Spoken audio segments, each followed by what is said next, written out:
So the effective strategies that I plan to use in this lesson is first and foremost to activate prior knowledge by connecting this new skill, searching summon, to what students already know how to do, search Google. The other thing I'm going to do is scaffold the learning by crafting search strings and hints for the hands-on practice. It's going to have some definite questions and then helping them as I walk around. As I'm modeling searching, I'm going to use conspicuous steps and thinking out loud to model the searching well, and then I'm going to leave time to review for fluency, both by giving them time for practice but also for a cumulative review. Kind of sum up what we've learned that hour. So my lesson plan number 2 has the instruction scenario of the question is, should you use summon or subject specific database?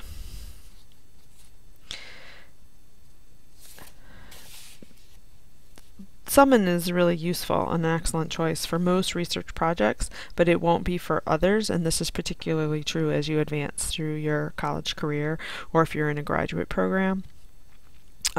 What Summon finds is only what the library owns. What Summon finds is only what it has contracted with to find. So we may have databases that they weren't able to contract the content with. So we may have coverage, both finding things that we don't own, which obviously no library owns everything, and also the vendor may not have been able, the vendor who owns Summon may not have been able to set up a contract with the publisher. So there are things that are missing.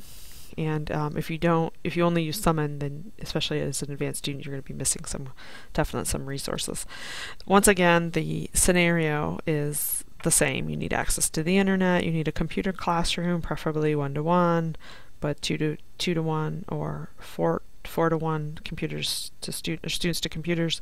You'll obviously need the subscription to Summon. And the one thing, and I'd like to use Poll Everywhere to kind of ask students what kind of knowledge they already have, so we would need a subscription and with the question set up to that as well. The skill set that the students need, they need to know their topic. Once again, can't teach this kind of thing without a topic. They need to know how to search Google, and they should have familiarity with Summon, because if they're advanced students here, they'll have already learned how to use that. What the librarian needs to know is, once again, the information literacy standards that are appropriate for the degree of searching that the students are going to be doing, what the goals of the class based on the standards should be.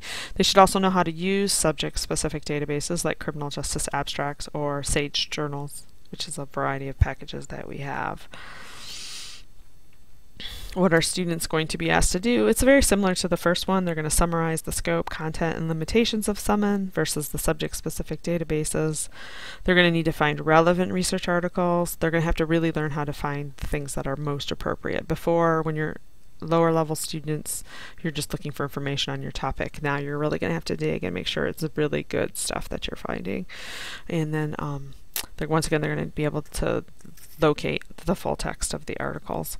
Or not. That's the other thing when you're using the subject-specific databases, because it's not limited to just what we have. Locate the article, whether we own it or not, which is something we don't tend to teach undergraduates or lower-level undergraduates. That's something that usually upper-level students are most interested in, interlibrary loan, things like that. So the first thing you're going to do to teach the skill is refamiliarize students with Summon. We can assume that they know how to use Summon, but using Poll Everywhere or some other polling technology, we can ask them how many have used it. It should be a high percentage, if not 100%. And then we can use Poll Everywhere to ask them if they've had success in using Summon in previous classes. Have they had good luck finding it? And then the one thing I'd be curious to know, and I would ask them in Poll Everywhere again, is to ask them if they've tried to use Summon to do research in this class or for this topic or for this higher level of research. Because in theory, if I'm teaching this, it's going to be a subject that Summon doesn't handle well, and so that should be, if they've done it, they should not have had a lot of success. But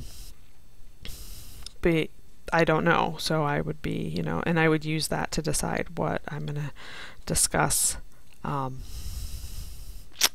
in that class session.